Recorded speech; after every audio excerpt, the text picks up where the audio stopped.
The most MAGA congresswoman of them all, Marjorie Taylor Greene, is now threatening to split from the Republican Party. If she's no longer a Republican, then what's happening to the Republican Party? I mean, she's the most loyal of all Donald Trump supporters, and it looks like she's out. Let's discuss. I'm Dave Aronberg, former state attorney for Palm Beach County, a.k.a. the Florida LawMan here on Legal AF, where we meet at the intersection of law and politics. And this is heavy on the politics, but it's worth discussing. First off, hit that subscribe button. You have really helped Legal AF rise to great prominence, and we'll keep it going, but hit that subscribe button if you haven't done so already. Now let's talk about the most MAGA of them all, Congresswoman Marjorie Taylor Greene, radical, someone who has spoke about the Jewish space lasers, so she has delved deeply into anti-Semitism. Someone who really is in my mind, a pretty vile individual. But she is now saying that even though she has been rabidly loyal to Donald Trump, she may break off and just leave the party, the Republican Party. There have been a bunch of articles about it, but the best one I think is in Vanity Fair, which has a story entitled, "What's Going On with Marjorie Taylor Greene?"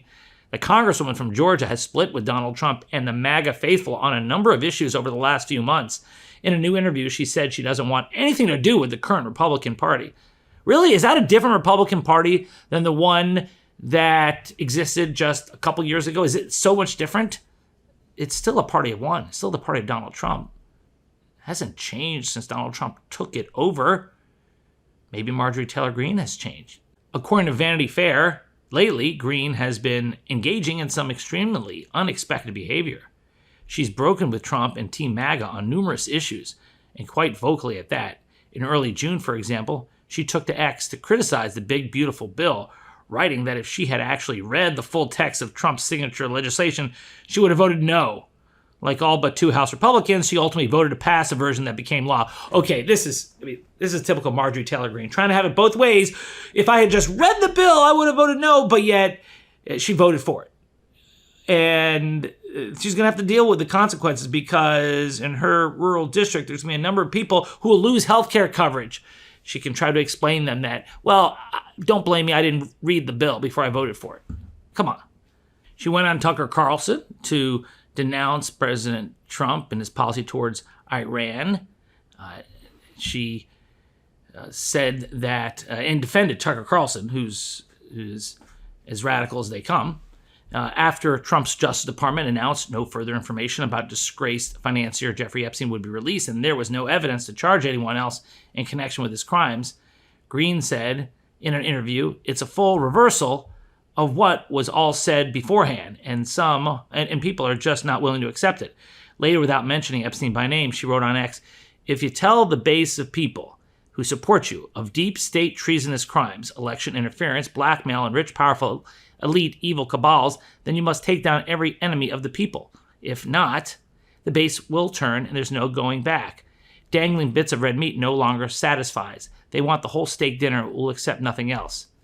To be clear, it does not appear that the Congresswoman, who is a huge fan of conspiracy theories, was suggesting that Trump and company should stop fanning the flames of such things, but rather that they should follow through on their pledges to expose them. Okay, let's unpack that for a minute. So here she is, critical of the Trump administration for not providing the Epstein files like it was promised to be released. It was promised by Trump's officials, Dan Bongino, Kash Patel, who now are in power, saying nothing to see here. All right, I get that. But she's still peddling these conspiracy theories. She still believes there's an Epstein list. There is not an Epstein list. There is a file. And she's still there saying that they should release a file because, make no mistake, the file she's talking about, she thinks has the names Bill Clinton and Bill Gates on top as part of some Democratic cabal of elites running a sex trafficking ring. So don't think that this whole thing shows Marjorie Taylor Greene in a light that's favorable to moderates and progressives. She's no fan of Democrats. She wants to arrest the Democrats for being involved in this child sex trafficking ring. Of course, that's not what happened in real life, but she's still peddling the conspiracy theories and is upset at the Trump administration for not releasing the documents. And as far as that she's going after the Trump administration, keep in mind, she hasn't mentioned Trump by name. It's one thing to say that you're critical of those people. They should release the files. Who? Who are you talking about? Call them out by name. But you won't do that. So with all of her independence now, and now she's critical of MAGA, and she's going to quit the party, has she ever criticized Donald Trump by name once? So don't fall into this, wow, she's this new independent-minded person. She's the same person she's always been. Conspiracy theory fueled, radical, and someone who, yeah, you may say at least she's saying that the big, beautiful bill is terrible, but she voted for it. She may say that the files need to be released, but she won't call out the people holding them back, at least not by name. She may say that let's support transparency, but after all, she believes in transparency when there's conspiracy theories to prove. I suspect when they're proven wrong, she won't be so much for transparency. She'll probably move to another conspiracy theory.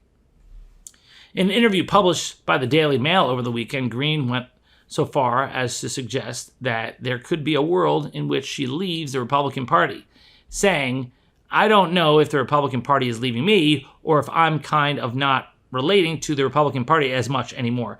I don't know which one it is. While reiterating her full loyalty to Trump, she declared the Republican Party has turned its back on America first and the workers and just regular Americans. Wait, who's the Republican Party if it's not Donald Trump? You can't have it both ways. You see, you can't say I'm against the Republican Party now. They've abandoned their principles and you're still a diehard supporter of President Trump. He is the Republican Party. It's a party of one. So don't let her get away with this.